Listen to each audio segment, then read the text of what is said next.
Vamos a la palabra del Señor, iglesia, el libro, la carta a los Hebreos que hemos venido estudiando, Hebreos capítulo 3. Cuando lo tengas, me das un fuerte amén.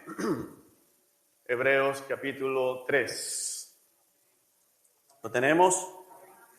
Dice, así que, amados hermanos, ustedes que pertenecen a Dios y tienen parte con los que han sido llamados al cielo, consideren detenidamente a este Jesús, a quien declaramos mensajero de Dios y sumo sacerdote.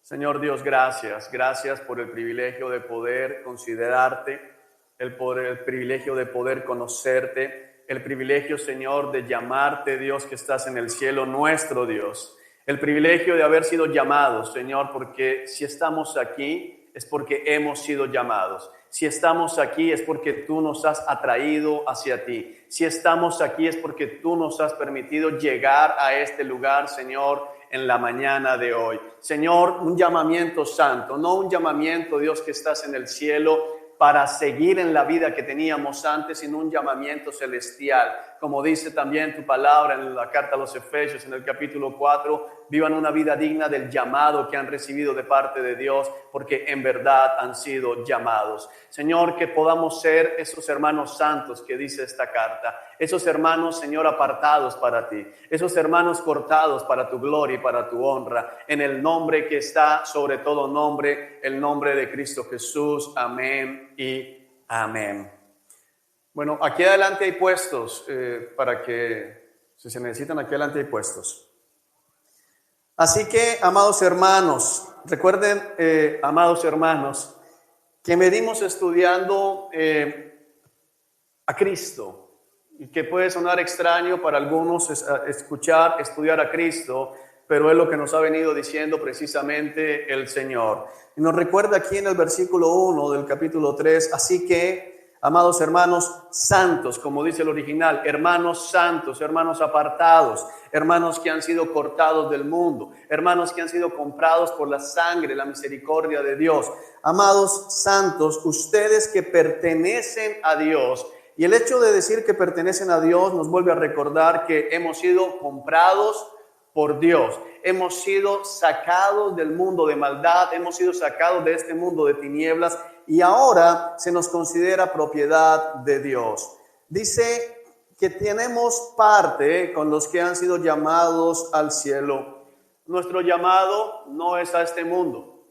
Nuestro llamado no es a una nación terrenal. Nuestro llamado es al cielo. Nosotros hemos sido llamados para habitar con Dios por toda la eternidad en la Jerusalén celestial. Amén. Ahora nos vuelve a recordar el Señor, consideren detenidamente a este Jesús, a quien declaramos mensajero de Dios y sumo sacerdote. Seguimos en la serie, considera a Jesús vida, muerte y resurrección. Esa es la parte 3, la parte número 3 de esta serie. Considera a Cristo, considera a Jesús. Ya hemos estudiado que la palabra considerar hace referencia a examinar, a mirar con detenimiento, a estudiar, a analizar, a observar, a sopesar y darle el verdadero valor y hacernos una opinión correcta de algo o de alguien. Y en este caso, la Escritura nos dice, nos llama, nos exhorta a considerar a Jesús, a estudiar la persona de Jesús. Hay una de las cosas que tenemos que aprender, iglesia, y es que la iglesia se ha movido mucho, especialmente en las últimas décadas, en el sentimiento hacia Jesús. Muchas personas han basado su fe en lo que sienten. Muchas personas evalúan un servicio, un culto dominical o un culto de semana de acuerdo a lo que sienten. Algunas personas evalúan si la alabanza fue buena o fue mala de acuerdo a lo que sienten. Creo que todos tenemos por ahí alguna alabanza que decimos, ay, esa es la que me pega a mí, esa es la que siempre lloro con esa alabanza. Te voy a decir algo, eso no es tan bueno, porque está moviendo mucho tus emociones, a menos que realmente estés entendiendo lo que estás cantando, qué es lo que produce en ti esa emoción. Algunos consideran y evalúan su vida devocional, su vida de intimidad con Cristo como muy buena o como algo muy superficial de acuerdo a lo que sintieron. Y muchos se esfuerzan en sentir cosas por Cristo, en sentirse, ay Señor, es que me siento tan chévere en tu presencia. ¿Por qué vienes a la iglesia? Porque me siento tan chévere en medio de la iglesia. Quiero decirte que es un error, porque no venimos a la iglesia porque nos sentimos chéveres en medio de la iglesia. Venimos a la iglesia con un propósito, alabar al Señor. Venimos a la iglesia y nos congregamos con un propósito, exaltar al Señor. Ahora bien, no hay algo malo en tener sentimientos por Dios, siempre y cuando esos sentimientos tengan una buena base.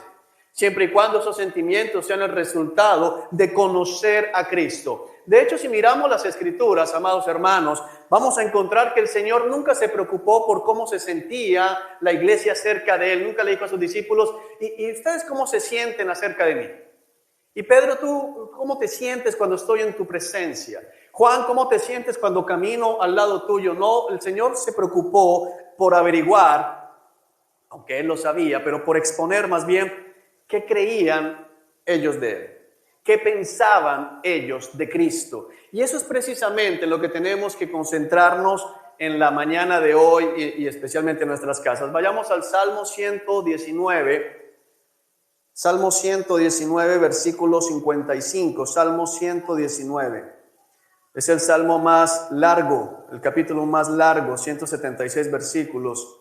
Anoche estuve viendo una prédica sobre el Salmo 119 precisamente. Muy buena.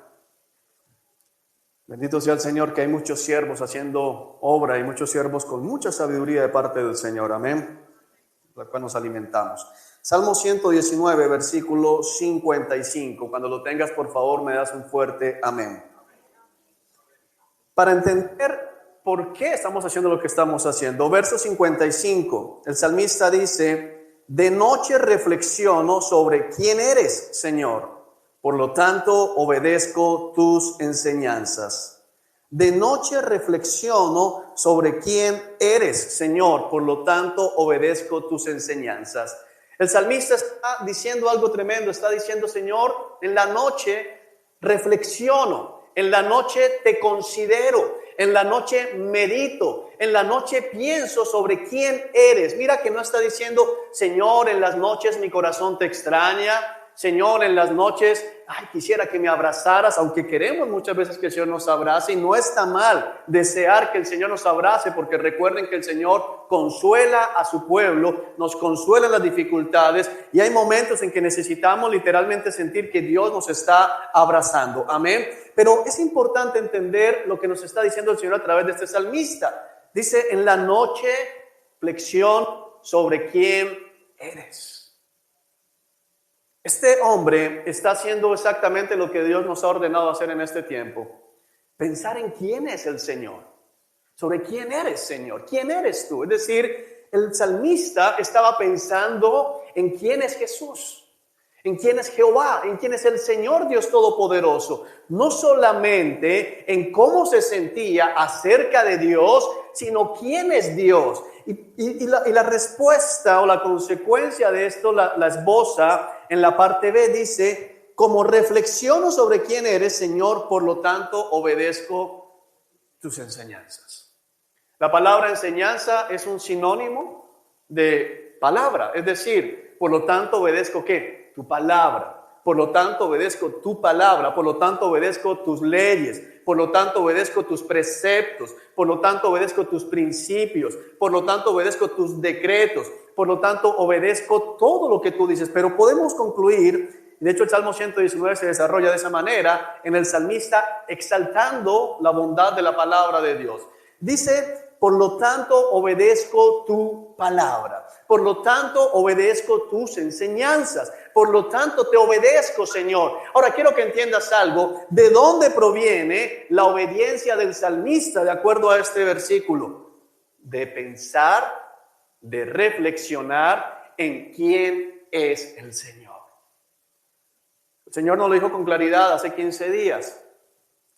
Una de las razones o la razón principal por la cual personas que están en Cristo, personas que han sido partícipes del poder de la vida venidera, personas que han participado en el ministerio, el Espíritu Santo, vuelven atrás, se hacen a un lado o pueden llevar una vida sistemática de pecado, es porque no conocen a Cristo. Consideren a este Jesús. Es el mismo llamado. El Señor en Hebreos 3 se considera Jesús, y aquí en el Salmo nos dice que el salmista se pasaba las noches reflexionando no en tan bonito, sino en quién eres. ¿Qué has hecho tú, Señor? ¿Cómo piensas tú, Señor? ¿Cómo actúas tú, Señor? ¿Quién es este Señor que ha creado el universo? Y cuando este salmista, cuando este hombre, y hay una cosa importante que anoche aprendí, la verdad la aprendí anoche en la prédica y la estuve revisando. Este salmo fue escrito por un anónimo, no se sabe quién lo escribió. Un hombre como tú o como yo, un cualquiera en ese sentido. No fue uno de los grandes héroes de la fe, no fue David, no fue Salomón, no fue Josafat, fue un hombre anónimo. No se sabe quién fue el autor como tal del Salmo 119, pero nos ayuda a nosotros a pensar que cualquiera de nosotros está llamado a inquirir y a buscar y a someterse en la tarea de conocer a Dios. Muchos piensan erróneamente, que el estudio de Dios o teología es algo reservado únicamente para los pastores, es algo reservado para los líderes, pero amados hermanos, todos nosotros tenemos que ser teólogos. Ahora, no me malinterpreten, no estoy hablando de meternos todos en un seminario. Estoy hablando de que todos tenemos que estudiar la doctrina de Dios. ¿Quién es Dios? ¿Quién es este Dios al que servimos? ¿Quién es este Dios al que venimos a exaltar en la mañana? La razón por la cual muchos pueden venir a este lugar y en medio de la alabanza estar mirando las luces es porque no entienden quién es este Dios. No entienden lo que este Dios dice acerca de sí mismo, lo que este Dios dice de cómo debe ser la alabanza. Ayer lo estudiábamos que en el Instituto Bíblico aplaudimos porque la palabra dice que tenemos que aplaudir. Así está escrito, aplaudan a Dios. Tienen que aplaudirlo en la alabanza. Algunos piensan que es por relleno que aplauden a los músicos. Los músicos no merecen aplausos. El que predica no merece aplausos. El que merece el aplauso es el Señor que da el talento al músico. Es el Señor que da la voz al músico. Es el Señor que da la sabiduría para que el que predica hable. Porque toda la sabiduría humana no sirve absolutamente para nada. Amén.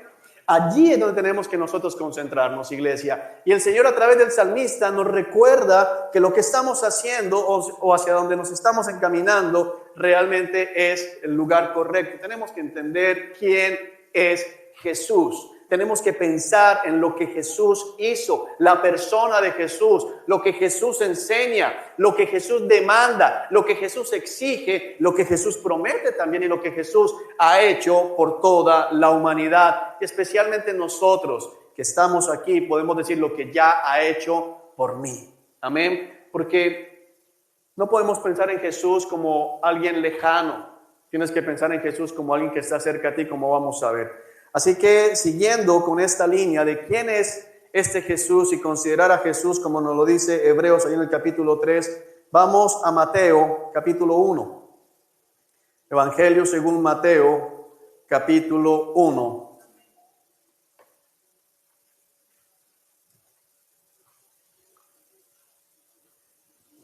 Versículo 23. Mateo capítulo 1, versículo 23. Nos está hablando el Señor del nacimiento de Jesús, nacimiento del Mesías. El versículo 23 nos dice, miren, la Virgen concebirá un niño, dará a luz un hijo y lo llamarán Emmanuel, que significa Dios está con nosotros. Lo llamarán Emmanuel, que significa Dios está con nosotros. Estamos considerando todavía la vida de Jesús y tenemos que mirar varias cosas que nos hablan de su aparición en la escena natural de la humanidad. ¿Y por qué hago la claridad de la aparición en la escena natural de la humanidad? Porque Dios o Jesús siempre ha estado en la escena de la humanidad. Todo fue creado por medio de Él y para Él. Pero estamos estudiando en este punto la vida humana de Jesús y tenemos que comprender varias cosas que se nos dan aquí. Lo primero dice, la Virgen concebirá a un niño. Creo que estamos tan familiarizados, y especialmente por nuestra tradición católico-romana, con el término la Virgen María, el término la Virgen concebirá, que a veces no reflexionamos en lo tremendo de lo que está pasando acá. La Virgen concebirá, sí, la Virgen concebirá. ¿Te has puesto a pensar alguna vez en lo tremendamente asombroso de que la Virgen conciba? El nacimiento de Cristo, el nacimiento de Jesús, de hecho, el engendrar a Jesús es absolutamente único. Jesús es hombre, pero es absolutamente diferente a todos los hombres, porque es el único hombre que ha sido concebido en una virgen. La Virgen concibe, la Virgen queda como tal embarazada, y dice la palabra en el paralelo en Lucas que en la sombra del Señor vendría sobre María. De hecho, María, una joven más o menos de 14 años, de acuerdo a los eruditos, hace una pregunta natural y una pregunta lógica cuando el ángel le dice: mira, María, darás a luz un hijo. Dice: pero ¿cómo puede ser si yo soy virgen? La pregunta de María es muy lógica. La pregunta de María es natural. La pregunta de María dice: mira, no está hablando de, mira, soy pura, está hablando, oye, ven acá, soy virgen. ¿Cómo puede ser que quede embarazada si soy virgen? Y el Señor responde a través del ángel: el Señor, la sombra del Todopoderoso, el Todopoderoso vendrá sobre ti y su sombra te cubrirá y quedarás embarazada. Se engendrará este ser en ti. Ahora, es comprender que es completamente único. El nacimiento de Jesús, la parte de engendrar a Jesús es única. Eso lo hace absolutamente Dios, porque su padre no era José, su padre es el mismo que Dios. Hay que dar testimonio. Es humano por el lado de María, pero es completamente Dios por el lado del Señor, porque es el ángel, es la sombra del Señor la que viene sobre María y hace que ella quede encinta, hace que ella quede embarazada. Por eso él puede decir completamente: es mi padre, y el padre puede decir: es que mi hijo. Y no en un sentido de adopción. Tenemos que comprender algo, iglesia, porque Jesús no fue adoptado. Tú y yo somos adoptados. Y no está mal que tú seas adoptado tal vez aquí en la vida normal. No está mal, porque todos aquí somos adoptados. Por eso cuando alguien dice: no, pero es que es adoptado, ¿y tú qué? Todos somos adoptados, amén. Pero cuando el Señor Jesucristo dice mi Padre, es verdaderamente su Padre. Aunque Jesús es Dios en todo sentido, desde el punto de vista humano podía decir mi Padre es Dios, porque realmente su Padre fue el que lo puso allí. La sombra del Altísimo cubrió a María y la dejó embarazada. Ahora, es importante comprender que es algo que está más allá de toda nuestra inteligencia y de toda nuestra comprensión humana. ¿Cómo puede ser? Bueno, porque para Dios no hay nada imposible. Amén. Ni siquiera el milagro del nacimiento de Isaac. La palabra dice: siendo Isaac de 100 años y Sara de más de 90, contra toda esperanza, quedó embarazada. Pero ahí hubo una relación de pareja. Tremendo. Abraham, gracias. Tanto milagro por la edad de ellos, Abraham y Sara, pero finalmente hubo relación de pareja. En el caso de Ana, en el caso de Raquel, en el caso de Rebeca, tantas mujeres en la palabra que han quedado embarazadas por el milagro de Dios, pero siempre hubo un hombre y una mujer actuando allí. En el caso de Cristo, en el caso de Jesús, no lo hubo. Por eso nos dice aquí la primera parte, tenemos que mirar, dice: miren, dile que está a tu lado, miren, asómbrense.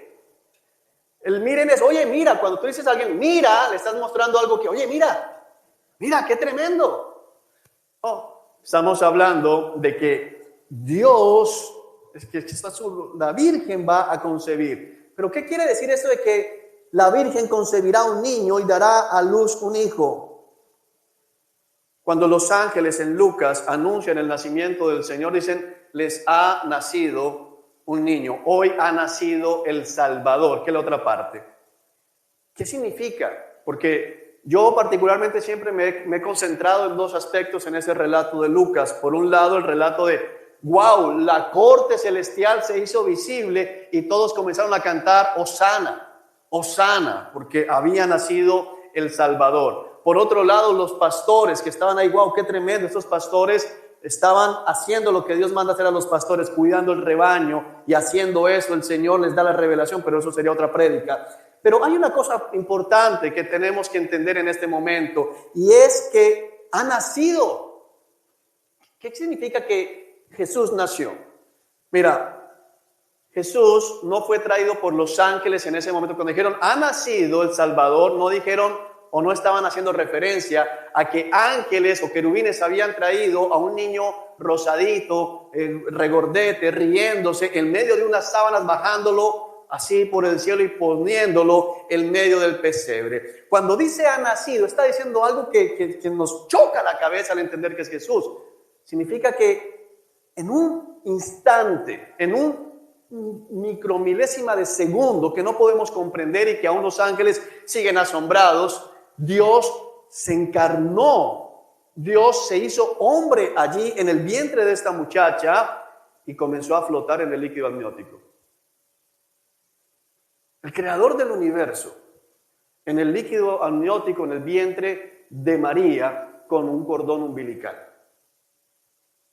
Porque no hay nada que nos diga que no tuvo cordón umbilical. Tuvo cordón umbilical, que lo hablábamos en estos días. Jesús tuvo ombligo. ¿Y qué significa que Jesús tuvo ombligo? No es por sacar algo guau, es entender qué es lo que nos recuerda el ombligo a nosotros. Que desde el mismo vientre somos dependientes. Desde el mismo momento de nuestra creación hemos sido creados como seres dependientes. Si un niño no tiene cordón umbilical, se muere.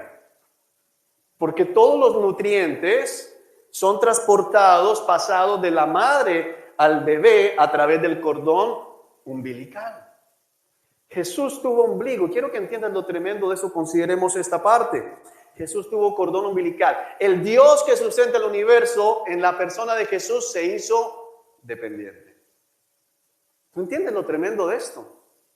Jesús se hizo indefenso. Ahora, cuando dice nació, no hubo la primera cesárea invisible del mundo. No lo sacaron los ángeles del vientre. No, Jesús nació como nace cualquiera de nosotros. Hubo todo lo que hay en el nacimiento y no es nada agradable el nacimiento. Toda la parte viscosa, pegajosa y desagradable de un nacimiento lo tuvo Jesús. Jesús salió de la oscuridad del vientre de María, luego de las contracciones del útero y todo lo que Dios ha creado, después de que esta mujer estuviera pujando y gritando por los dolores del parto, y nació allí, lleno de sangre, cubierto también con el líquido amniótico, indefenso. Sus pulmones se llenaron de aire como se llenan los de cualquier bebé. El Hijo de Dios, el creador del universo, nació.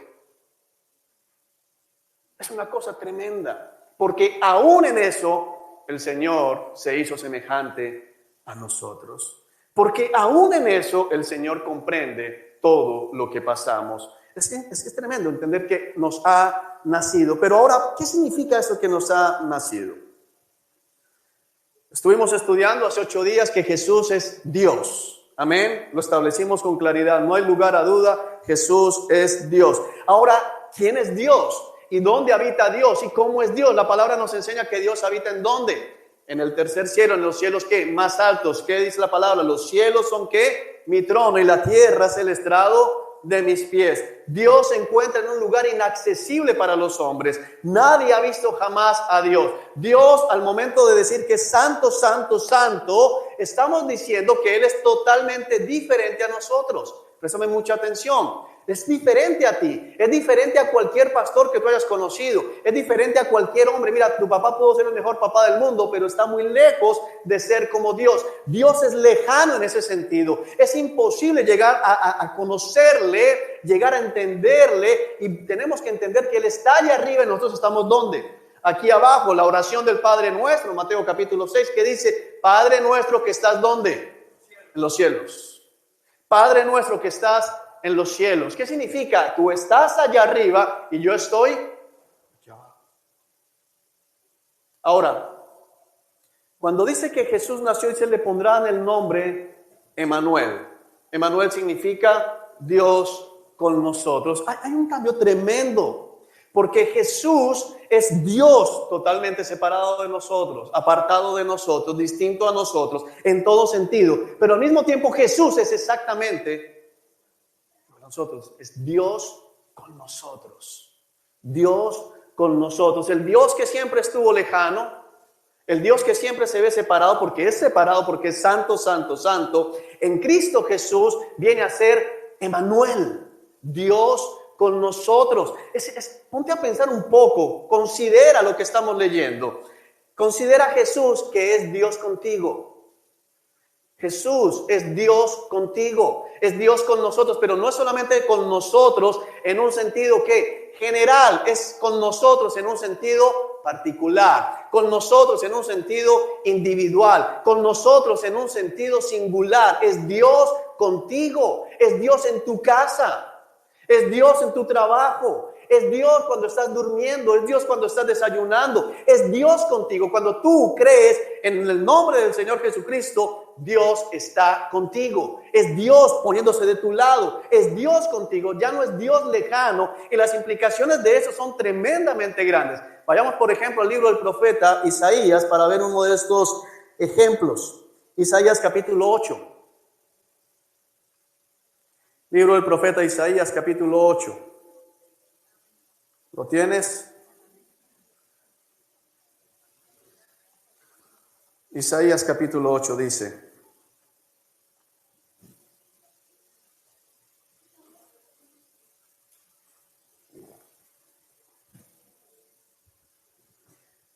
versículo 7 en adelante. Isaías, capítulo 8, versículo 7 en adelante, dice: por lo tanto, el Señor los arrollará con una poderosa inundación del río Éufrates, el rey de Asiria con toda su gloria. La inundación desbordará todos los canales y cubrirá a Judá hasta la barbilla. Extenderá sus alas y sumergirá tu tierra de un extremo a otro, oh Emmanuel. Reúnanse naciones y llénense de terror. Escuchen todos ustedes, tierras lejanas. Prepárense para la batalla, pero serán aplastadas. Sí, prepárense para la batalla, pero serán aplastadas. Convoquen a sus asambleas de guerra, pero no les servirán de nada. Desarrollen sus estrategias, pero no tendrán éxito, porque Dios está con nosotros. En el original, y puedes buscar en tu Biblia, tienes un asterisco ahí, vas al pie de página, dice: no tendrán éxito, Emmanuel.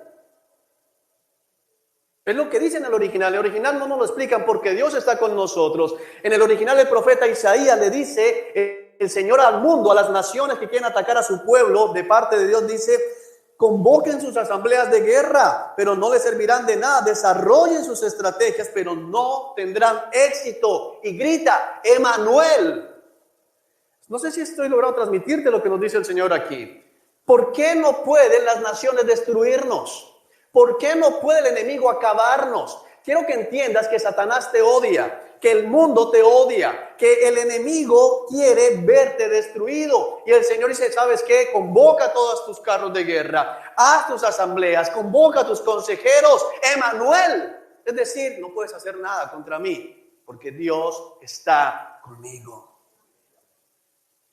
Considera a Jesús, porque estás protegido, porque Él es Dios con nosotros. Es algo tremendo, es el Dios que habita en el tercer cielo, ahora caminando por las calles de Jerusalén, caminando por los caminos entre Galilea, los distritos de Judea. Es Dios en medio de los hombres, es Dios en medio nuestro. Ahora el problema, amados hermanos, es: Jesús caminó por espacio de 33 años en medio de la gente de Jerusalén, de Galilea, todas estas provincias, y muchos no se dieron ni por enterados. Jesús es Dios con nosotros, pero uno mira muchas casas que dicen ser cristianas y uno no ve la presencia del Señor allí. Pero uno escucha mucha gente que dice que es cristiana hablando y uno no ve a Cristo ahí. ¿Por qué? Porque no le conocen. Jesús es Dios con nosotros, Emmanuel. Esa es la palabra. Dice que le puso por nombre Emmanuel. Pero ¿cómo así que Jesús? Es lo mismo. Dios con nosotros. Es la promesa de Dios decir: yo los voy a ¿qué? a rescatar. Tienes que pensar en esto. Cuando estés frente a los problemas, cuando estés frente a dificultades, cuando sientas que el enemigo te tiene cercado, cuando sientas que el enemigo está levantándose, cuando veas que se levantan las grandes olas, tienes que decir muy claramente, Emmanuel. Pensar en Jesús. Dios está con nosotros. No tengo por qué tener miedo porque Dios está conmigo. ¿Cómo sé que Dios está conmigo? Porque Jesús nació. ¿Cómo sé que Dios está conmigo? Porque Jesús nació. Esa es la respuesta. Porque Jesús nació. Ahora muchas personas nacen, crecen, se envejecen y mueren sin haberse percatado que Jesús nació. Ahora, estoy hablando de gente occidental. Y cuando digo gente occidental es gente que está regida por el calendario que dice 2016 DC. 2016 después de Cristo, no de la muerte de Cristo, 2016 después del nacimiento de Cristo. Es importante. ¿Por qué pasa esto? Porque ese calendario nos quiere decir que todo cambió desde el momento no solo en que Cristo murió, sino desde el momento en que Cristo nació. Porque cuando Cristo nació, Emmanuel, ¿me hago entender? Cuando Cristo nació, Dios con nosotros. Era Dios con nosotros, era Dios con el pueblo. Ahora puede, pero murió y se fue al cielo, yo ya no lo veo. No, hermano, porque por fe Él sigue estando con nosotros y aún más fuerte, en nosotros. Dios con nosotros, Emmanuel. Entender esta parte puede hacer que cambiemos mucho nuestra vida. Vayamos a Apocalipsis capítulo 21 para el que piense, bueno, pero es que eso era ya en el Antiguo Testamento. Apocalipsis capítulo 21, versículo 3.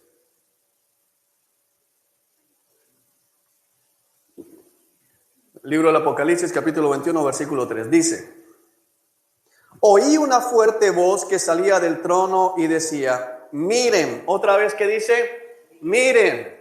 El hogar de Dios ahora está entre su pueblo. Él vivirá con ellos y ellos serán su pueblo. Dios mismo estará con ellos. Es una de las promesas y nos dice, Él les secará toda lágrima de los ojos y no habrá más muerte, ni tristeza, ni llanto, ni dolor. Todas esas cosas ya no existirán más. Todas esas cosas ya no existirán más. ¿Por qué? Emmanuel, Dios con nosotros. La presencia de Dios en nuestra vida no es un cliché. La presencia de Dios en nuestra vida no es una frase de cajón, aunque para muchos se ha convertido precisamente en eso, una frase de cajón. Para muchos se ha convertido en un eslogan. Amados, no se trata de eso, se trata de entender que verdaderamente Dios se hizo hombre y ahora es Dios con nosotros. Porque es lo que quiere decir. Fíjate que el mismo nombre hace referencia a que Jesús es Dios. Emmanuel, ¿qué significa? Dios con nosotros. Es Dios con nosotros. Jesús, este Jesús al que crucificaron en ese madero, este Jesús al que abofetearon, este Jesús del que se burlaron y este Jesús al que muchos hoy siguen rechazando, es Dios con nosotros. Y quiero pedir, voy a hacer un paréntesis, a menos que tengas una verdadera urgencia, no te pares al baño. Porque el enemigo trata de distraer por todo esto. Así que concéntrate. Dios con nosotros. Porque si vas a una película, te aseguro que en cine aguantas y aguantas y aguantas porque me pierdo la película. ¿Ok? Dios con nosotros. Es Dios hecho hombre para estar contigo y conmigo. ¿De qué vas a temer? ¿De qué vas a temer? Es este Jesús. Por eso las palabras de Jesús no las podemos tomar a la ligera, porque son las palabras del mismo Dios. Amén. Ahora, vayamos nuevamente a Hebreos, capítulo 3.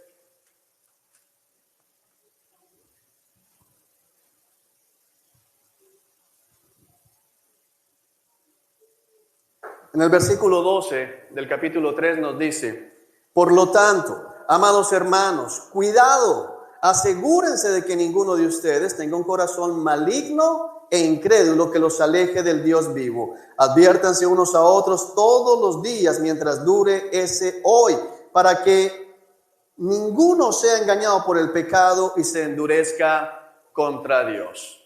En el capítulo 4, versículo 14, aquí mismo en la carta a los Hebreos nos dice: por lo tanto, ya que tenemos un gran sumo sacerdote que entró en el cielo, Jesús, el Hijo de Dios, aferrémonos a lo que creemos. Nuestro sumo sacerdote comprende nuestras debilidades porque enfrentó todas y cada una de las pruebas que enfrentamos nosotros. Sin embargo, él nunca pecó. Así que acerquémonos con toda confianza al trono de la gracia de nuestro Dios. Allí recibiremos su misericordia y encontraremos la gracia que nos ayudará cuando más la necesitemos.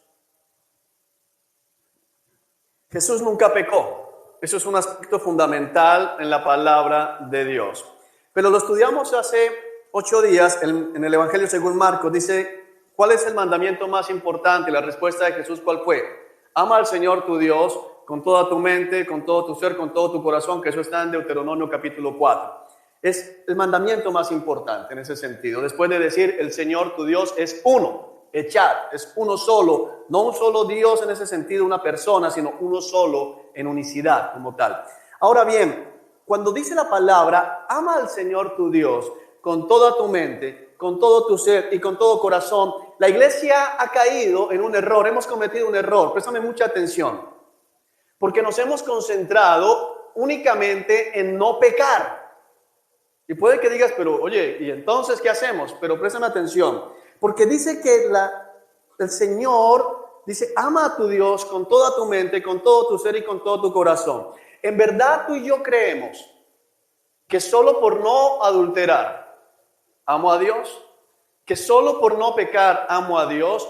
La palabra nos enseña, y creo que lo vimos hace 3 semanas, en Juan capítulo 15, el que me ama hace lo que yo le digo. Ahora, quiero preguntarte algo. La única enseñanza de Dios es no peques. La única enseñanza de Dios es no mientas. La única enseñanza de Dios es no robes. La única enseñanza de Dios es no seas codicioso, no seas avaro. La única enseñanza de Dios es no mates. Lo único son los mandamientos. No, hermano, tenemos que entender quién es este Jesús y qué hizo Él. Dice la palabra que Él nunca pecó, que siempre hizo ¿qué? Lo bueno. Lo estudiamos en 1 Corintios. Todo lo que hagan, háganlo para la gloria de Dios. Y tú y yo tenemos que movernos de el no pecar al hacer lo bueno. No sé si me hago entender. Salir del libro de normas, aunque la palabra nos da normas, y movernos del yo no peco al yo hago lo bueno. Si te concentras en hacer lo bueno, no vas a pecar. Algunos andan concentrados únicamente en ¿qué? No debo decir mentiras en lugar de decir voy a decir la verdad. No sé si me hago entender. No estoy hablando de psicología inversa. Estoy hablando de palabra. Vayamos al libro, la carta a los Gálatas, capítulo 5, para entender más esto. Gálatas, capítulo 5.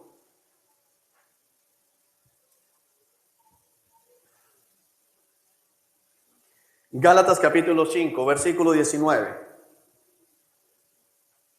¿Lo tienes? Dice, cuando ustedes siguen los deseos de la naturaleza pecaminosa, los resultados son más que claros. Inmoralidad sexual, impureza, pasiones sensuales, idolatría, hechicería, hostilidad, peleas, celos, arrebatos de furia, ambición egoísta, discordias, divisiones, envidia, borracheras, fiestas desenfrenadas y otros pecados parecidos. Aquí que tenemos pecados. Esto no debe ¿qué? Hacerse. Esto no es lo que debe hacer la iglesia. Esto no debe hacerlo ninguna persona que se llame a sí mismo cristiano. Ahora, en algún momento vas a caer en algo de eso, sí, pero no lo debes practicar. Mira lo que dice. Permítanme repetirles lo que les dije antes. Cualquiera que lleve esa clase de vida no heredará el reino de Dios. Cuando dice cualquiera que lleve esa clase de vida, significa que todo el tiempo se la pasa en eso. Por eso vuelvo a insistir en que la doctrina, porque es una enseñanza, por eso llamo doctrina, aunque es una falsa doctrina, de los cristianos carnales es contraria a la palabra de Dios. Él es cristiano, pero él sigue siendo borrachón. Mentira. Él sigue practicando eso, no va a heredar el reino de Dios. Y si no hereda el reino de Dios, es porque está condenado. Amén. Y si está condenado, no es cristiano, así de sencillo. Pero hermanos, aunque es importante, no te duermas, aunque es importante tener claridad en los pecados y tener claridad en que no debemos hacer esto para poder evitarlo, la palabra dice el versículo 22, en cambio, En cambio, es decir, mira, no te concentres solamente en no llevar esa vida. En cambio, dice, la clase de fruto que el Espíritu Santo produce en nuestra vida es amor, alegría, paz, paciencia, gentileza, bondad, fidelidad, humildad y dominio propio, control propio. No existen leyes contra estas cosas. Amados hermanos, Cristo no se enfocó solamente en no pecar. Mira, Cristo no pasó los días de sus 33 años de vida terrenal pensando, no puedo mentir porque donde mienta no soy el cordero perfecto. No puedo decir una vulgaridad porque donde diga una vulgaridad ya no soy el cordero perfecto. No, Cristo enfocó su vida en hacer la voluntad del Padre. Cristo enfocó su vida en vivir conforme la vida del Espíritu. La palabra de Dios en la segunda carta a Timoteo dice que toda la Escritura es inspirada por Dios. Así que aunque eso está en Gálatas y Cristo ya estaba en el cielo, es palabra de Cristo. Voy a repetirlo. Aunque cuando esto se escribe, la carta a los Gálatas, el Señor ya está en el cielo, es palabra de Cristo, porque es inspirada por Dios. Segunda de Timoteo. Amén. ¿Qué está diciéndonos Cristo acá? ¿Qué es lo que hizo Cristo? Consideremos la vida de Cristo. Cristo no se la pasó únicamente tratando de evitar el pecado, como muchos de nosotros nos la pasamos a veces. Mira, alguno va a salir a la calle, al centro comercial, y entonces, Señor, permíteme mirar siempre para el piso. ¿Sí? ¿Le ha pasado a alguno? Toca mirar al piso para no mirar. Bueno, Señor, pero lo que me dice por el otro lado es, mira, no te concentres en mirar para el piso, no te concentres en no adulterar, concéntrate en ¿qué? En la fidelidad. Porque si estimulas la fidelidad, no importa lo que veas, lo vas a rechazar. El Señor nos llama a que nuestras vidas tienen que volcarse más a que en lugar de estar evitando lo malo, buscando hacer lo bueno. Hebreos, en el capítulo 10, si no me falla la memoria, dice, no dejen de congregarse y por el contrario, estimúlense unos a otros para hacer ¿qué? Buenas obras. ¿Cuáles son las buenas obras? Estas. Vivir conforme el fruto del Espíritu Santo. Eso es más importante, amados hermanos. Mira, dice, no existen leyes contra esas cosas. Los que pertenecen a Cristo Jesús han clavado en la cruz las pasiones y los deseos de la naturaleza pecaminosa y los han crucificado allí. Ya que vivimos por el Espíritu, sigamos la guía del Espíritu en cada aspecto de nuestra vida. En cada aspecto de nuestra vida. ¿Sabes? No se trata de vivir amargado, no se trata de irnos como los Amish a vivir en una aldea y creemos una aldea nosotros para que el pecado no esté, no hayan vallas, no haya televisión, no haya canciones de esas que ni siquiera tienen ritmo, pero que solo dicen vulgaridades. No se trata de que las mujeres estén tapadas, se les vean solamente los ojos y por favor sin maquillaje. No es eso, porque el pecado está en el corazón. Amén. Una mujer, como le he escuchado al pastor Watcher, puede estar tapada hasta los pies, hasta la uña, y seguir siendo sensual e impía. Eso es verdad. Pero nos está diciendo es que nos concentremos en ¿qué? En lo que es verdaderamente bueno. ¿Qué vamos a decir, Señor? Bueno, ¿qué hiciste con la vida que te di después de que te rescaté? Señor, no hice nada malo. Ok, ¿pero qué hiciste? No hice nada malo. ¿Pero qué hiciste? No hice nada malo. Imagínate que tú eres el jefe en una empresa, contratas a una persona, le entregas el manual de funciones, le muestras el reglamento interno de trabajo, lo que no se puede hacer, y al mes lo llamas a evaluación porque dices, oye, pero se bajó la productividad en esta área. Lo llamas, ven acá, fulano de tal, Diego, ¿qué has hecho tú? No he hecho nada malo.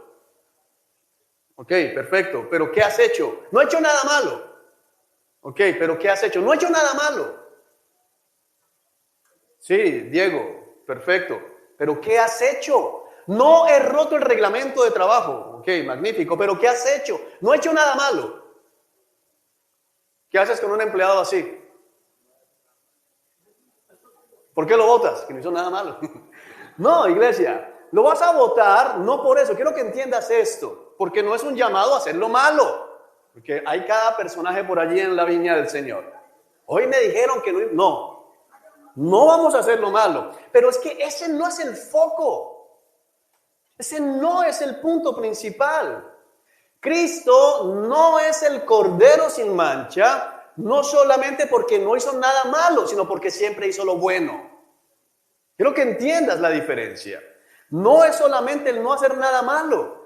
Si el papá llega a la casa y entonces le da instrucciones al hijo, bueno, ¿qué hiciste hoy? No hice nada malo, no le pegué a mi hermano, no quemé la cocina, no hice nada malo, pero ¿qué hiciste? Nada, pero no hice nada malo. Y creo que muchos de nosotros en algunos momentos pensamos que vamos a estar bien delante de Dios o que Dios nos mira con agrado porque no hacemos nada malo. Por eso es que muchos todavía piensan que el cristianismo es portarse bien. ¿Qué es el cristiano? Portarse bien. Eso no es ser cristiano. Porque muchos se portan bien. Son santurrones. Son santurrones. El no pecar sin hacer lo bueno es santurronería, mojigatería, legalismo. Los fariseos no hacían lo bueno. Los fariseos no hacían lo malo externamente, pero tampoco hacían lo bueno. Por eso el Señor dice, quiero que entiendan lo que es verdaderamente la justicia y la misericordia. Que entiendan eso. ¿Qué desea el Señor? ¿Sacrificios u obediencia? ¿Pero obediencia en qué? En no hacer lo malo, no, en hacer ¿qué? Lo bueno. Si tú estás ocupado haciendo lo bueno, difícilmente vas a tener tiempo para hacer ¿qué? Lo malo. Mira, si tú como esposo estás ocupado en ser un buen esposo, porque algunos dicen soy un buen esposo, ¿por qué? No le he sido infiel. Eso te hace un buen esposo. ¿Verdad? Eso te hace un buen esposo. Bueno, yo quiero que te presentes delante de Cristo y le digas, bueno, Juan, ¿cómo te fue? O tú, fulano de tal, ¿cómo te fue con tu esposa? No le fui infiel. ¿Y qué más hiciste? No le fui infiel. Sí, yo sé. ¿Qué más? No le fui infiel. No, hermano, te aseguro que el que se dedica a la vida a no ser infiel, termina siendo infiel. Pero si dedicas la vida a hacer lo bueno, que es que voy a ser el sacerdote, voy a cuidarla, voy a amarla, todo lo que dice Efesios y toda la palabra de Dios, ¿a qué hora eres infiel? No hay tiempo, o está muy cansado. La tarea de ser esposo es titánica. Si eres un buen padre, ¿a qué hora estás por allá haciendo otros hijos? No puedes, no tienes tiempo. No sé si me estoy haciendo entender. Porque Cristo no solamente se dedicó a huirle al pecado. Mira que el Señor fue llevado al desierto para ser tentado, pero no fue tentado únicamente en el desierto, fue tentado ¿qué? Más veces. Dice literalmente allá, y el diablo lo dejó hasta una nueva oportunidad. Y aquí en Hebreos, ¿qué nos dice? Fue tentado en todo, mas sin pecado. No se trata solo de decirle no al pecado, se trata de decirle sí al Espíritu Santo. Se trata de decirle sí a las cosas buenas que Dios nos manda hacer. Si no, seremos una cantidad de mojigatos. Mira, el concentrarse en únicamente no pecar nos convierte, nos lleva por el camino certero al fariseísmo, al legalismo, al todavía pensar que somos salvos por las buenas obras que hacemos. Soy el hijo más obediente, el que menos peca en la iglesia. No se trata del que menos peca en la iglesia. Dios lo que quiere es que hagamos buenas obras, porque cuando hacemos buenas obras, el Padre es glorificado. Hay algunos que no han entendido la parábola de la lámpara. La lámpara no se pone ¿en dónde? Debajo de la mesa. ¿Se pone en dónde? Arriba, para que alumbre. El propósito de la lámpara no solamente que no peque, es que alumbre. La iglesia no solamente fue tomada por el Señor para esconderla aquí en el púlpito, en el atril o allá en el huequito que tenemos que guardan allá, no saben. Lo que tenemos allá y meterlos allá para que no peques nunca. No, Dios dijo que debemos ser sal y luz de la tierra. Cristo fue sal y luz en la tierra, Dios con nosotros. Porque es que Dios no solamente no peca. Quiero que entiendas esto. Dios no solamente no peca, Dios ¿qué? Hace lo bueno. Siempre está haciendo lo bueno. No es solo no pecar. De hecho, como vuelvo a decirte, si te enfocas en hacer lo bueno, difícilmente va a pecar. No recuerdo si fue Agustín, el teólogo, que dijo alguna vez, haz Ama a Dios y haz lo que quieras. Esa fue la expresión. Ama a Dios y haz lo que quieras. ¿Cómo así? Claro, hermano, si tú amas a Dios, todo lo que vas a querer hacer es bueno. Dijo, no peques, ama a Dios y haz lo que quieras.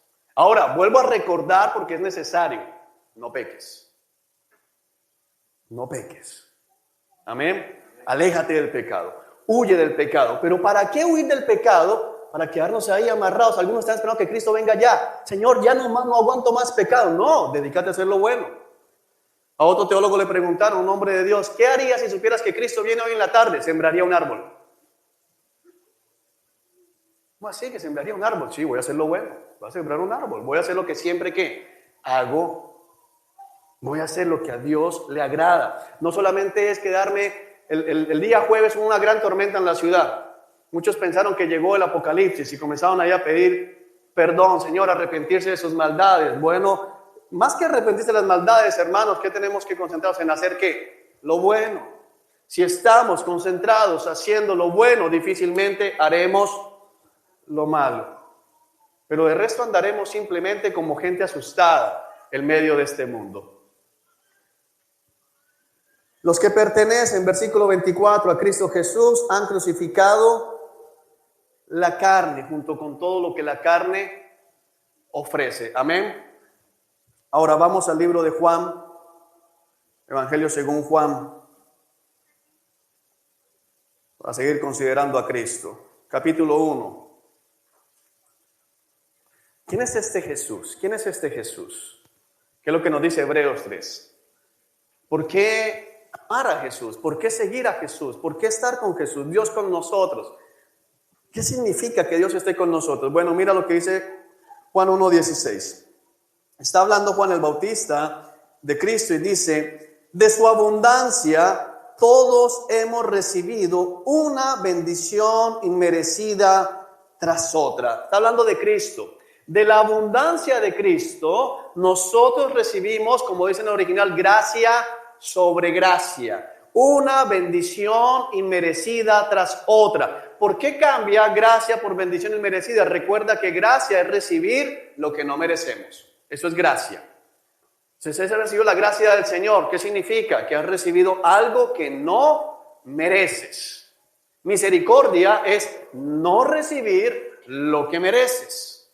Merecías el infierno, no te lo dieron, misericordia. Te dan la vida eterna, no la mereces, gracia. Amén. Hemos recibido en Cristo, de la abundancia de Cristo, hemos recibido una bendición inmerecida tras otra. ¿Por qué es importante considerar a Jesús? Porque como lo vimos hace 15 días, Él es la fuente que nos sustenta. Él sostiene el universo, pero tienes que pensar que no lo sostiene de una manera general, sino que te sostiene a ti de manera particular. Él es la fuente de todas tus bendiciones. Este Jesús al que invocamos es la fuente de todas tus bendiciones. Bendición inmerecida tras bendición inmerecida. Lógicamente tenemos que pensar primero en cuál bendición, ser salvos. Amén. Pero no somos salvos y somos salvos y somos salvos, aunque algunos siguen todavía pensando que domingo en la mañana se levantan, pelearon, perdieron la salvación. Llegaron a la iglesia, levantaron las manos, perdóname, recuperaron la salvación. 11 de la mañana, ay Señor, ¿por qué no terminan rápido? Ay, qué embarrada, perdí la salvación. 11:15 pidió perdón, recuperó la salvación. No funciona así. Amén. Pecamos, pero no hemos perdido la salvación, a menos que nos quedemos en ese pecado. De resto, somos salvos. Somos salvos. No sé, alguno pensando ahí en la tormenta esa cuando estallaban las centellas y había discutido con el papá o con la esposa, me quedé. No, no te quedaste. Algunos con susto en ese día. Justo hoy peleé. No. A menos que sea algo permanente, claro está. Bendición inmerecida tras bendición inmerecida. Es lo que nos está diciendo la palabra del Señor, que nos permite realmente la relación con Cristo Jesús. Es este Jesús la fuente de toda bendición. Ahora, ¿cómo piensa o cómo aplica eso en tu vida? ¿Cómo no dedicarle toda tu vida a Cristo, que es la fuente de tus bendiciones? ¿Cómo puedes comer sin pensar en Cristo que ha proveído? ¿Cómo te puedes vestir sin pensar en que Él te puso esa ropa en el armario? ¿Cómo te vas a acostar a dormir sin pensar en que el techo que tienes, así muchos digan, pero mira, tiene goteras, porque muchos se dieron cuenta que tiene goteras con el aguacero del jueves? Y el que proveyó para taparla, ¿quién fue? Y no la ha tapado, tengo una olla, el que proveyó la olla para recoger la gotera, el mismo Cristo.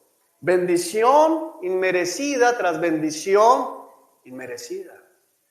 Porque todavía muchos creen que lo que tienen se lo merecen. No, recuerda, nunca pidas lo que te mereces.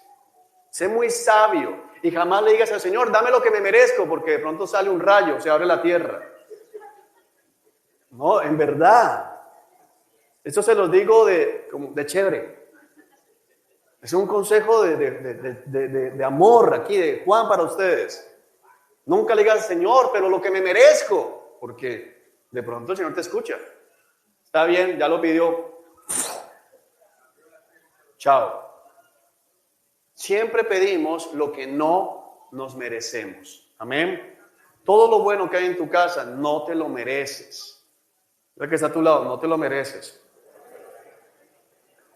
No te lo mereces. Es la verdad. Ahora, no abusen, ¿no? No quiero escuchar que alguien le sirva la comida a su esposo, no te la mereces. Estoy siendo bíblica.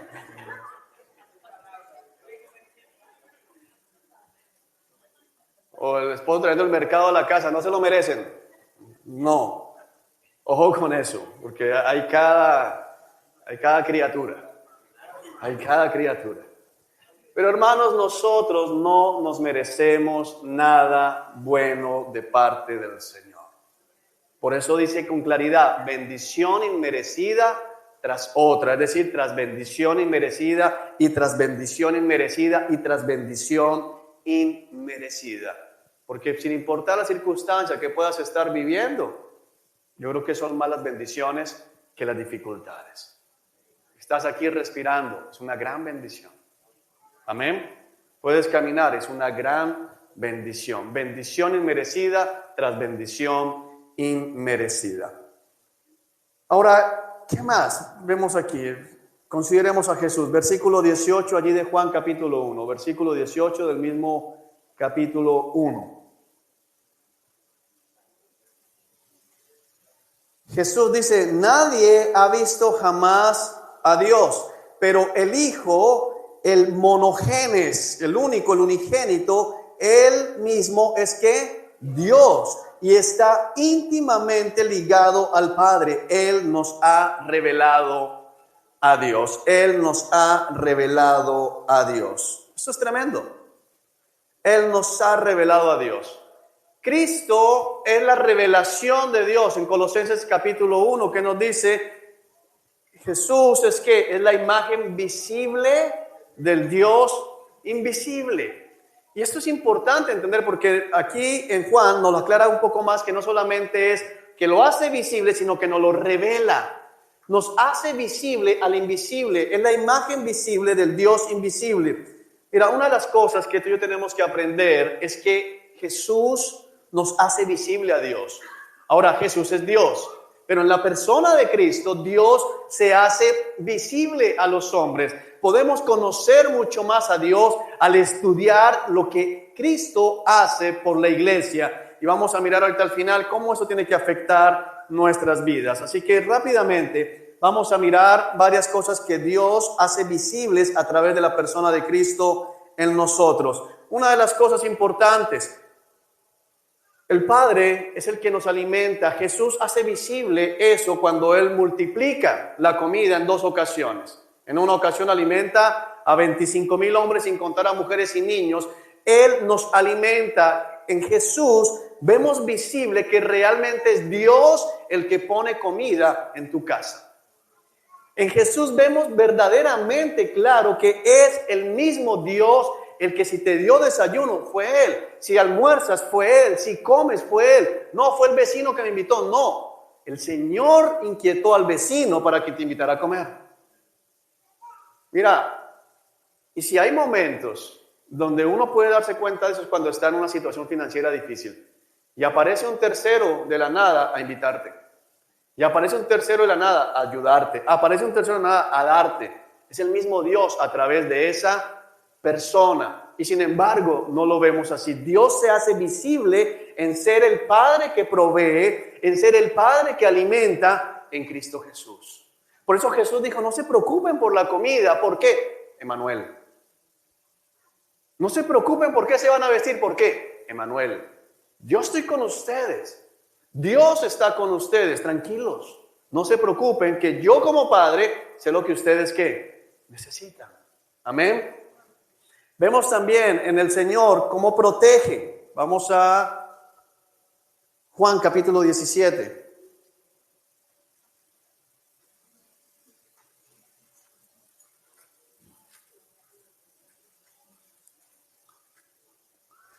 Juan capítulo 17, versículo 12. Juan 17, 12. Está orando el Señor. Es una oración que se da en la última cena, la noche en que iba a ser traicionado, la noche que iba a ser arrestado. Ora y dice lo siguiente el Señor Jesucristo.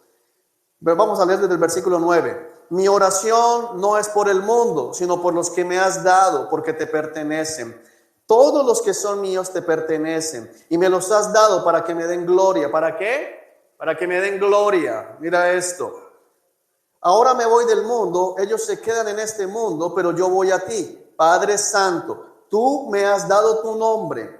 Ahora protégelos con el poder de tu nombre, para que estén unidos como lo estamos nosotros. Durante el tiempo que estuve aquí, los protegí con el poder del nombre que me diste. Los cuidé para que ni uno solo se perdiera, excepto el que va camino a la destrucción, como predijeron las Escrituras. Considera a Jesús.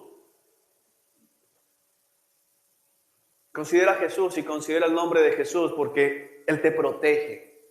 Jesús nos protege. Jesús hace visible la protección del Dios soberano, del Dios de los ejércitos celestiales en nuestras vidas. Dice algo tremendo, dice el Señor Jesucristo: durante estos 3 años de ministerio los he protegido con el poder de mi nombre, el nombre que me has entregado. ¿Qué quiere decir esto? Algo tremendo, que la furia, el odio de los fariseos hacia Jesús también se iba hacia sus discípulos. De hecho, podemos ver aquí en la carta, en el Evangelio de Juan, cómo cuando Lázaro resucita y mucha gente cree en Jesús por la resurrección de Lázaro, los fariseos determinaron matar a Jesús, pero también a Lázaro. ¿Por qué no lo pudieron matar? Jesús lo protegió. Jesús lo protegió. Hebreos 3, considera a este Jesús que te protege. ¿Por qué podemos tener certeza de que Él nos protege? Emmanuel, Dios con nosotros. Él tiene vallado alrededor de la iglesia. Hermano, tal vez no lo estés viendo. Tal vez sientas que estás desprotegido, pero no es verdad. Jesús te protege. Es este Jesús el que te protege. Por eso es tan absurdo que en épocas de dificultad vayas a buscar ayuda en los hombres. Te están amenazando, hermano, Emmanuel, Dios contigo, Dios te protege, Jesús te protege. ¿Cómo te protege? Con el poder de su nombre. En el nombre de Jesús, clama, porque Dios te protege. Es algo que Jesús hizo y tenemos que considerar esto. Ahora piensa en las implicaciones de saber que Dios nos alimenta y que Dios nos protege en todo momento. Por eso difícilmente quien le conoce se aleja de Él. Amén. Quien verdaderamente le conoce. Vamos a Juan capítulo 10, versículo 11.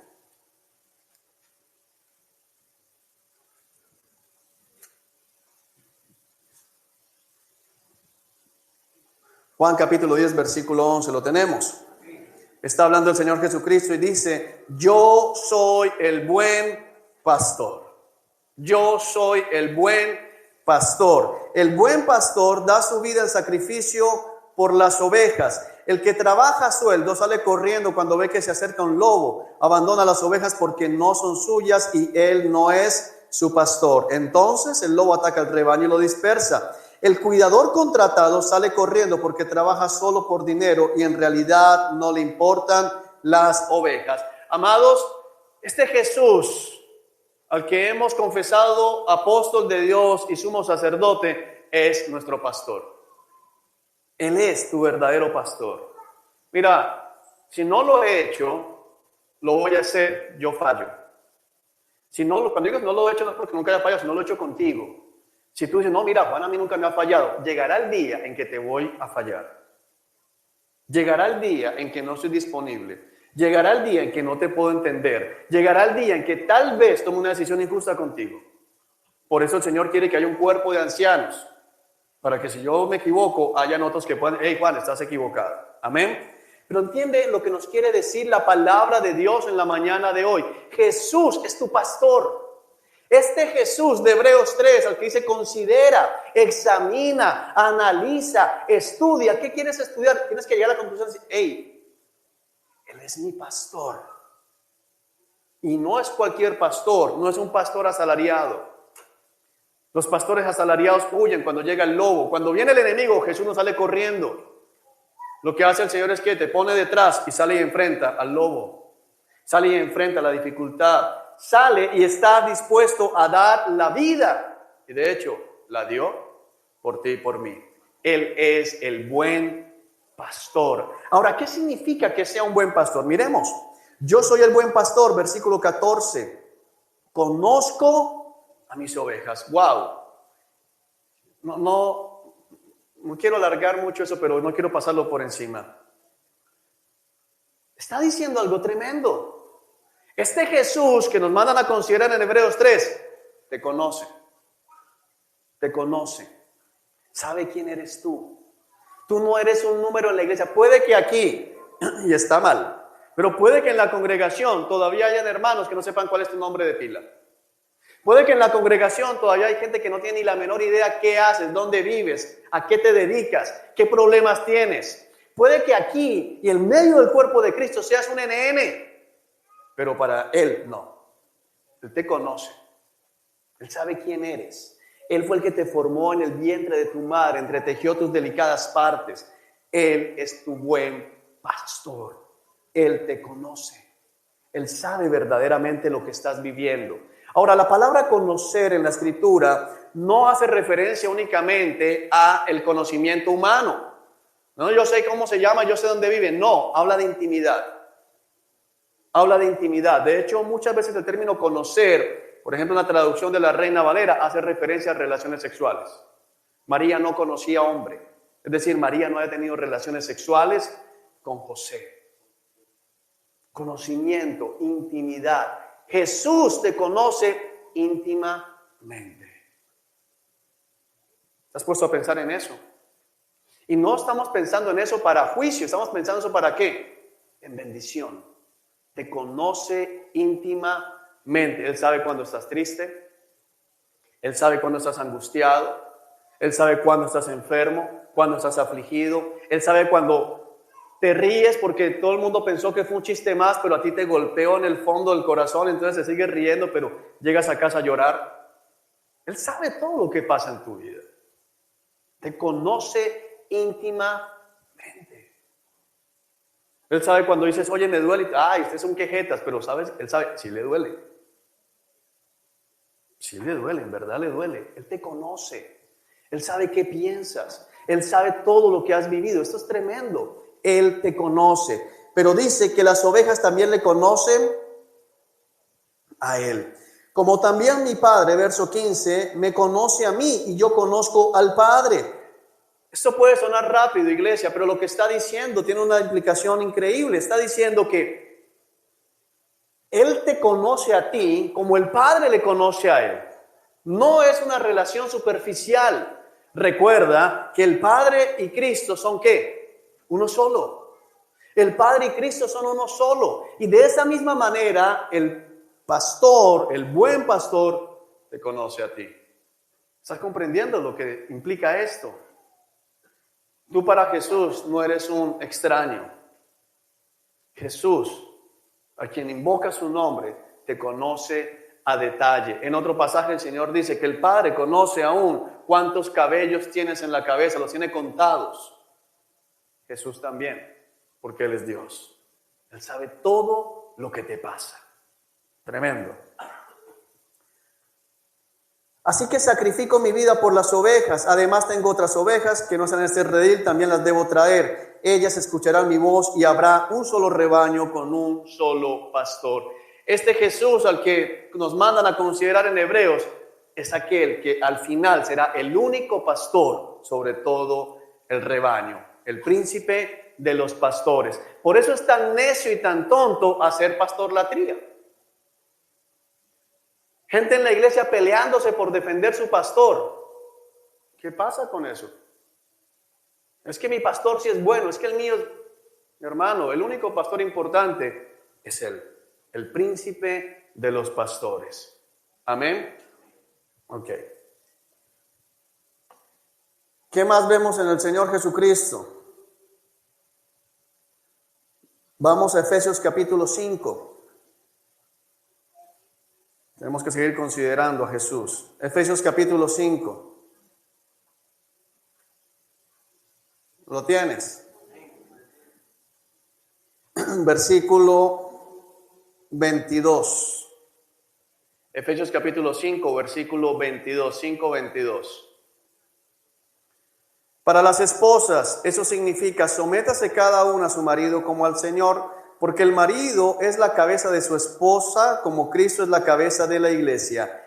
Él, es decir, Cristo, es el salvador de su cuerpo, que es la iglesia. Así como la iglesia se somete a Cristo, de igual manera la esposa debe someterse en todo a su marido. Para los maridos, ¿hay algún marido acá?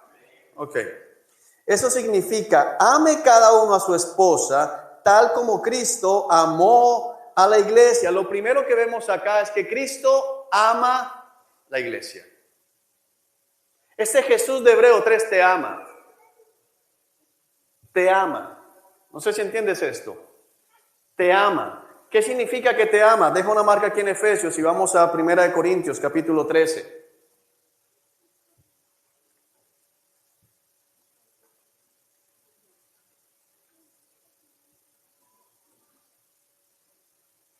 ¿Lo tienes?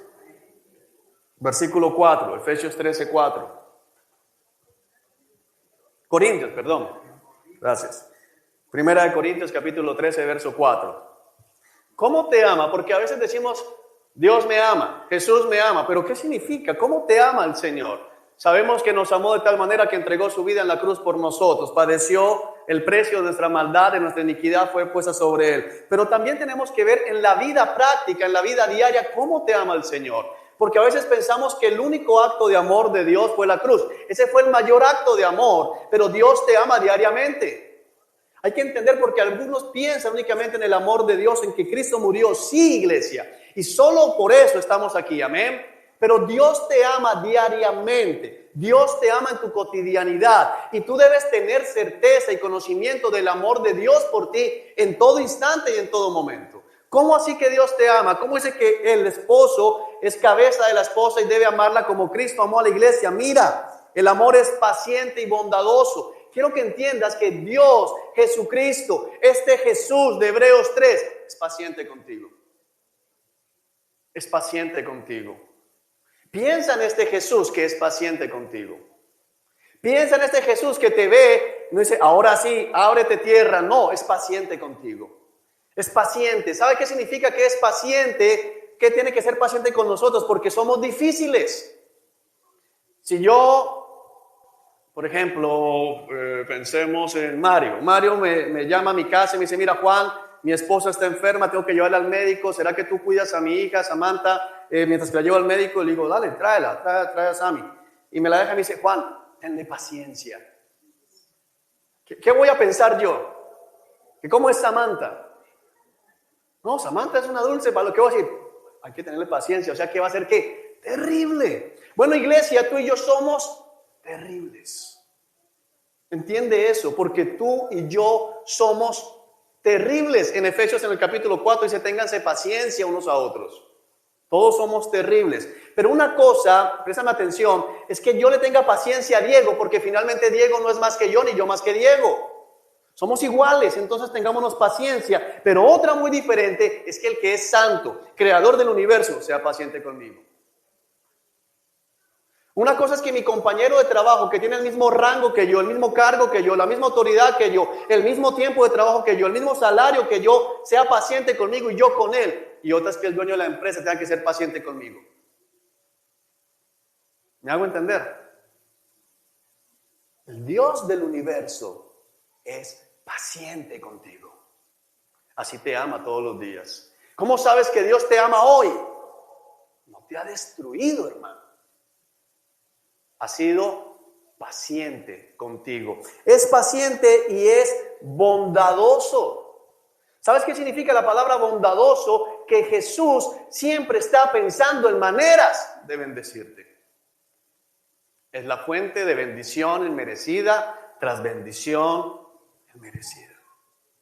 Dios se complace, Jesús se complace en hacer cosas buenas para ti, por ti. Mira, esto puede sonar romanticón, pero cuando aparece el atardecer, Jesús lo hace por algo bueno contigo. Y por eso Él se deleita cuando tú te detienes, aunque sea un segundo, decir, wow, qué colores. Qué colores, qué tremendo el Señor. ¿Cómo hizo? ¿Lo hizo para qué? Como un acto de bondad contigo. Para su gloria, pero como un acto de bondad contigo. Porque todo al final es para su gloria. No vayas a caer en el error de, ¿vieron el atardecer que el Señor me hizo? Porque hay cada criatura. Pero es un acto de bondad. Es un acto de bondad de parte de Dios. Dios te ama todos los días, siendo ¿qué? Bondadoso contigo. Ahora, una cosa es ser bondadoso con el que ha sido ¿qué? Bondadoso conmigo, pero sé bondadoso con el que contigo ha sido maloso. Y nosotros con Cristo hemos sido re malos. Re malos, no malos. Malo se queda corto. Re malos. Amén. Y Él ha sido bondadoso. Todos los días te ama. Todos los días muestra su amor por ti. El amor no es celoso, ni fanfarrón, ni orgulloso, ni ofensivo. Dios muestra su amor a través de tu vida en que el Señor contigo no actúa de esta manera. Dios no te da el plato de comida y aparece la voz, a ver, agradece. No, hay una cosa tremenda, el Señor pone el plato de comida y se retira. No es fanfarrón, no es orgulloso contigo. No es ofensivo contigo. Ahora, la verdad de Dios ofende. Es una cosa diferente. Pero no se la pasa ofendiendo. Ven tú, criatura. No te dice el Señor así. El Señor nos dice una verdad. Delante de Él somos como Pacos. Pero no dice, a ver, Paco. Ay, no hace eso. Te alimenta como su hijo. Amén. Te sienta en su mesa. Dios te ama. No exige que las cosas se hagan a su manera. Y aquí puedes decir, bueno, espérame, Dios sí exige que todo se haga a su manera. Sí, pero Dios no te cambió el cerebro y te convirtió en un autómata. Dios podría haberlo hecho desde el principio, pero te ha dado ¿qué? Libertad. ¿A qué se refiere esto? Dios te da libertad para que lo ames por decisión propia. Puedes escoger irte para el mundo, pero Dios desea que lo ames de esa manera. Alguno puede tomar eso para decir, entonces, puedo hacer lo que yo quiera. Humanamente hablando lo puedes hacer, pero no funciona así. No se irrita ni lleva un registro de ofensas recibidas. Has tomado mis pecados, mis culpas y las has arrojado al fondo de la mar. Somos nosotros los que nos sacamos las ofensas. Somos nosotros los que nos sacamos, como dicen los cueritos, los trapitos al sol. El Señor no se la pasa diciendo, ay, ven acá. Yo me acuerdo cuando te saqué. No, el Señor tomó tu pecado y lo arrojó al fondo del mar. No te andas llevando registro de cuentas. Tú pecas hoy, pides perdón hoy y tu pecado desapareció. Es tremendo. Dios te ama todos los días. Dios muestra su amor por ti todos los días. No se alegra de la injusticia, sino que se alegra cuando la verdad triunfa. El amor nunca se da por vencido. ¿Sabes? Dios no se da por vencido con nosotros. ¿Tú entiendes esto tan tremendo? El salmista en el Salmo 119 le dice al Señor, Señor, no te des por vencido conmigo, instrúyeme en tu palabra. Y el Señor aquí está diciendo que Jesús te ama y no se da por vencido contigo. El Señor dice, no, ya no más. No, el Señor no se da por vencido contigo, eres tú el necio. Somos nosotros los necios que dicen, ya no más. Pero el Señor no se da por vencido. Y la prueba es que hoy domingo todavía estamos aquí. ¿Quieres saber quién no se ha dado por vencido contigo? Pregunta, ¿hace cuánto el Señor te rescató? ¿10 años? ¿12 años? ¿1 año? Yo me miro y digo, Señor, me ha soportado. Porque una cosa es antes de Él, pero después de Él y todavía no se da por vencido conmigo. El hecho de que estés aquí, hermano, el hecho de que puedas orar, significa que Dios no se ha dado por vencido contigo. ¿Por qué? Que te ama, Emmanuel, Dios con nosotros. Amén. Jamás pierde la fe. Ahora, no es que el Señor te tenga fe, en ese sentido, porque tenemos que comprender, Dios me tiene fe. No, Dios no te tiene fe. Amén. Él es el autor y el consumador de la fe. Su sacrificio sigue estando vigente para ti todos los días. Siempre tiene esperanza y se mantiene firme en toda circunstancia. Siempre tiene esperanza y se mantiene firme en toda circunstancia. Una de las cosas más increíbles es esta: Dios no cambia. Dios no te ama menos hoy de lo que te amó ayer. Si hoy pecas, Dios no te ama un poquito. No, mira, la verdad que hoy me tienes triste. No, Dios se mantiene firme en toda circunstancia. Dios no es como los demás hombres, aunque se hizo hombre, pero es Dios. Los demás hombres, cuando tienes dinero, se acercan.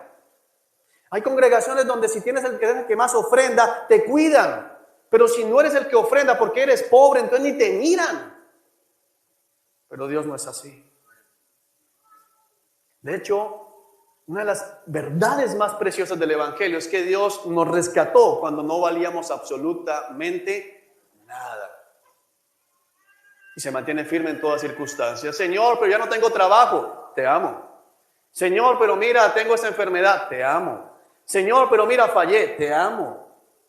Se mantiene firme en toda circunstancia. Aunque todos te rechacen, Él se mantiene firme al lado tuyo. Es tremendo. La palabra dice que cuando el hombre se empobrece, hasta sus hermanos lo rechazan. Sus hermanos de sangre lo rechazan. Pero Dios no. Y muestra su amor contigo. Mira las épocas difíciles que has vivido y piensa en que en ese momento Jesús seguía amándote. No se alejó de tu lado.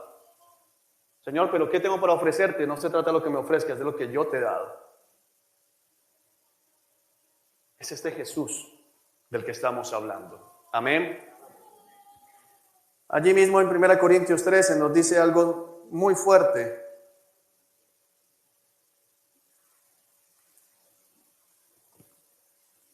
Versículo 8, la profecía, el hablar en idiomas desconocidos y el conocimiento especial se volverán inútiles, pero el amor durará para siempre. El original dice, el amor jamás se extingue. Romanos, ¿qué puede separarnos del amor de Dios? Ni la vida, ni la muerte, ni lo pasado, ni lo presente, ni lo porvenir, ni ángeles, ni demonios, ni lo alto, ni lo profundo. He llegado a convencerme que nada puede separarnos del amor de Dios, que es ¿en quién? En Cristo Jesús. Amado, una de las mayores esperanzas, consuelos que yo tengo y que tú debes tener en este camino difícil, es que el amor de Dios por nosotros jamás se extingue. Jamás se extingue. Todo puede terminar, pero el amor de Dios por nosotros jamás se extingue. Esa es la manera en que Dios te ama. Esa es la manera en que este Jesús te ama. Amén. Pues vamos a Efesios 5.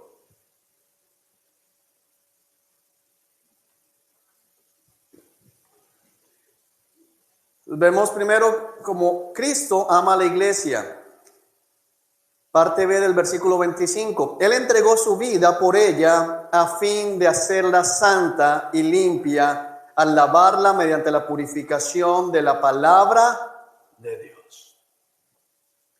Cristo Este Jesús que nos dice que lo consideremos en Hebreos 3, nos purifica y nos lava. Nos purifica y nos lava. El Señor Jesucristo en la última cena se puso la toalla alrededor de la cintura y uno por uno fue lavándole los pies a los discípulos. Era una manera de mostrar esto.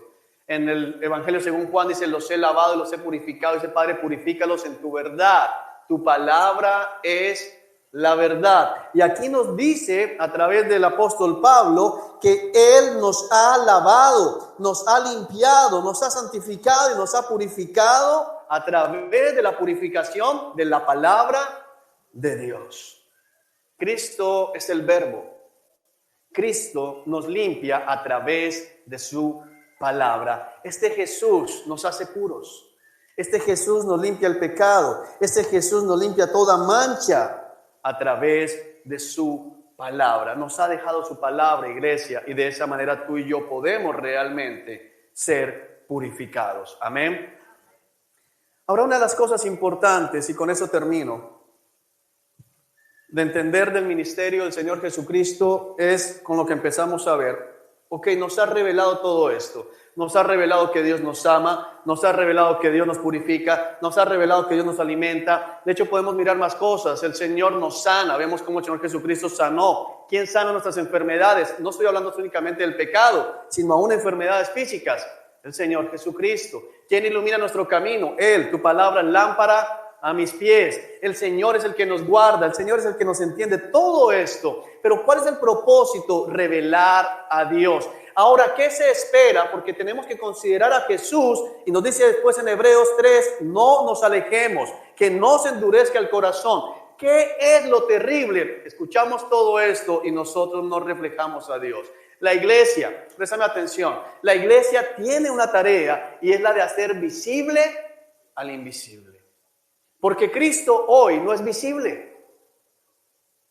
El Señor le dijo a Tomás, Tomás, creíste porque viste, dichosos los que no ven y sin embargo creerán. Estaba hablando de nosotros. El mundo no ve a Cristo, pero la iglesia tiene la labor de hacer visible a Cristo. Pero más allá de que el mundo vea a Cristo a través de la iglesia, quiero decirte algo porque es lo que el Señor me inquieta. Nosotros tenemos la labor de hacer visible a Cristo en nuestras casas. Esposos, papás, tu esposa debe poder ver a Cristo. Tú tienes que hacer visible a Cristo en tu casa. Cuando tu esposa te mire, tiene que poder saber que Cristo es real. Tú debes ser el pastor de tu casa. Tú debes ser el que protege tu casa. Tú debes ser el que provee tu casa. Tú debes ser el que pastorea la casa. Tú debes ser el que edifica la casa. Tú debes ser el que purifica la casa. Tu esposa puede decir, yo sé que Cristo es real porque te veo. Hacemos visible al invisible. ¿Cómo nuestros hijos van a creer que Dios es real al vernos? Mi Padre del cielo me protege.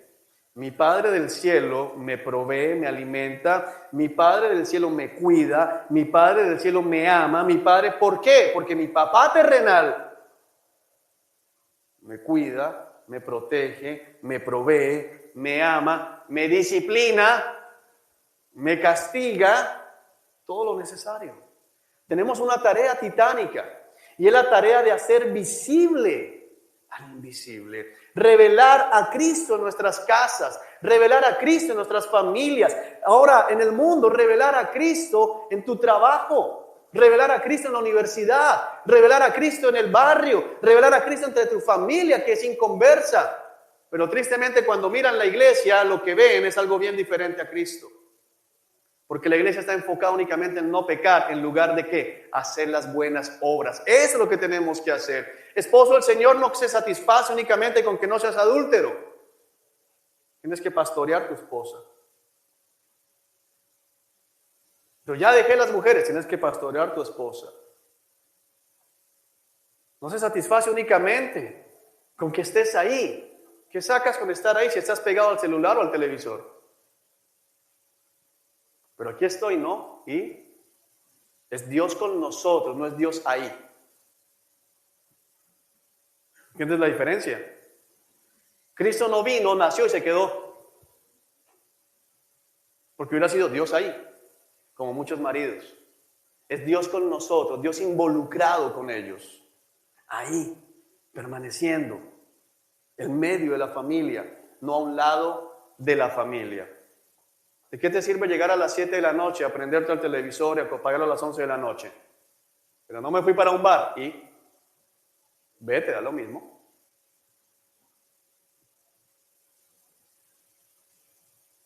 ¿O no?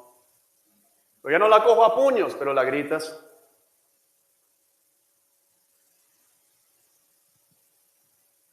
¿Cómo te atreves a gritar a tu esposa? ¿Cómo te atreves a levantarle la voz? La palabra es clara. Traten a sus esposas como vaso frágil, para que nada estorbe las oraciones de ustedes. Amén. No es solamente no pecar, es hacer lo bueno. No hacer lo malo no significa hacer lo bueno. Amados, el Señor nos pide que consideremos a Jesús. Considéralo. Ahí tienes la vida de Cristo. Hoy vimos algunas cosas, porque creo que como dice el Evangelio de Juan, tardaríamos aquí todo el tiempo, todos los años, estudiando lo que Cristo hizo, y lo haremos. Pero en este mensaje puntual, tienes que estudiar lo que Dios nos ha mostrado hoy y dedicarte a hacerlo. No solamente no pecar, sino dedicarte a hacer todo lo que hemos visto que Cristo hace el día de hoy. Que Cristo sea Emmanuel, tiene que cambiar tu manera de ver la vida. Que Cristo sea Emmanuel, Dios con nosotros, tiene que hacer que no andes asustado y atemorizado ante lo que pueda venir. Tiene que cambiar tu manera de vivir, tiene que cambiar tu manera de hablar, tiene que cambiar tu manera de pensar, porque Dios está contigo. No puede ser que Dios esté contigo y tú sigas exactamente igual. Qué gran pérdida, qué gran tragedia.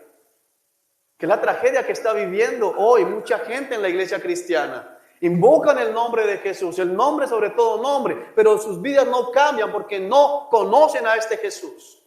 No conocen al verdadero Cristo. No se esfuerzan, como lo vimos en el salmista, en reflexionar acerca de quién es el Señor para poder obedecer. La única razón por la cual yo puedo hacer lo que tengo que hacer con mi esposa y lo bueno es porque pienso en quién es quién. Él. Quiero imitar a Cristo, quiero agradar a Cristo, quiero glorificar a Cristo. Amado, si tú sigues pensando únicamente en no hacer lo malo, tarde o temprano vas a hacer lo malo y con más fuerza.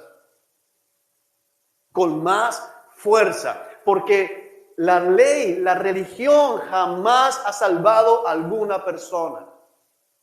Te vas a cansar. Préstame atención. Préstame atención.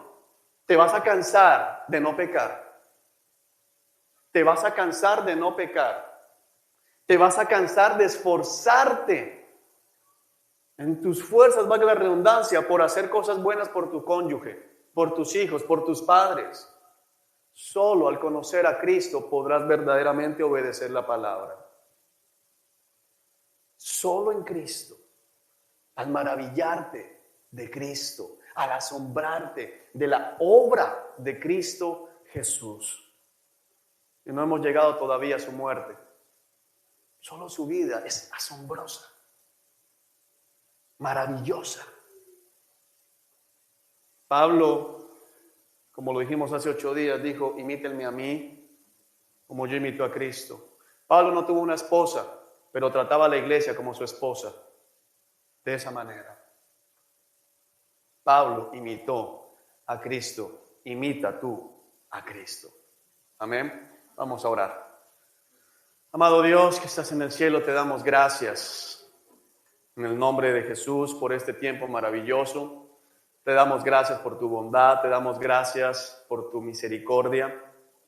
Te damos gracias porque en verdad es una bendición inmerecida tras otra.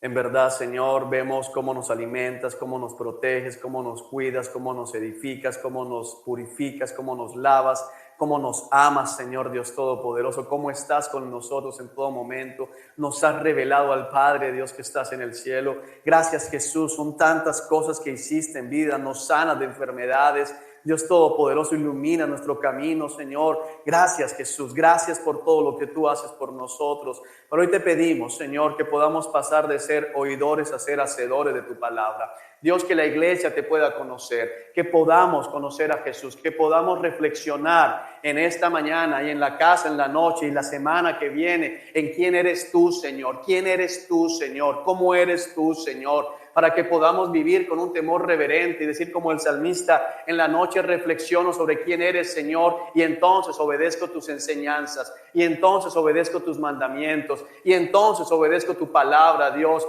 y salgo de la zona de no hacer a la zona de hacer, Señor, dejando y avanzando, creciendo en la madurez espiritual, ya no pensando únicamente en no hacer las obras de la carne, sino en llevar a cabo la obra del Espíritu, en llevar a cabo la obra, Señor, que viene como resultado de una relación íntima contigo, Señor, porque tú nos conoces, Señor. Somos nosotros los que no te hemos conocido a ti, Señor. Somos nosotros los que hemos fallado, Dios, en no conocerte a ti íntimamente, en no saber verdaderamente cómo actúas tú, cómo hablas tú, cómo piensas tú, Señor Dios Todopoderoso. Padre, levantan la iglesia en este tiempo, Dios, Espíritu, Señor, de búsqueda, Dios, que estás en el cielo, de quién eres tú. Padre, inquieta a la congregación, todos y cada uno de los que estamos en este lugar, a indagar, a escudriñar, como lo hacía la iglesia, Señor, en Berea, escudriñando las Escrituras, Señor Santo y Soberano. Padre, ¿cuántos en este lugar tal vez viniendo varias veces, pero todavía perdidos? Ten misericordia, gracia sobre gracia, Dios, para salvación. Que tu Espíritu Santo inquiete ahora, Señor, que tu Espíritu Santo traiga convicción de pecado en este momento para que puedan arrepentirse y ser salvos, porque tú no deseas la muerte de los malvados. Señor, los malvados somos nosotros. Yo soy el malvado, Señor. Todos somos aquí los malvados, pero tú no deseas nuestra muerte. Tú deseas que nos arrepintamos y seamos salvos, seamos perdonados. Dios, ayúdanos. Solo tu Espíritu lo puede hacer. Padre, hoy reconocemos que ninguno, y empiezo conmigo, ninguno de los que está acá tiene el poder para convencer a otro de pecado. Ninguno tiene el poder para convencer a otro de arrepentimiento. Ninguno tiene el poder para convencer a otro de justicia, solo tu Espíritu Santo. Por eso hoy, Señor, levantamos una petición al cielo. Yo la levanto no solamente como pastor, sino como papá, Señor. La levanto como esposo pidiendo, convence, Señor, de justicia en mi casa. Convence de justicia en mi familia. Convence de justicia, Señor, a los que trabajan conmigo. Convence de justicia, Señor, esta ciudad. Convence de justicia, Dios, porque viene un juicio sobre la humanidad, Señor. Padre, permítenos en el nombre de Jesús que podamos realmente nosotros revelar y hacer visible al invisible. Podamos hacer visible aquel que está oculto para el mundo, aquel que está oculto en muchas casas, tal vez que se llaman a sí mismas cristianas, Dios. Revélate, Padre, que estás en el cielo a través del poder de tu Espíritu Santo en la persona de Cristo Jesús. Amén y amén.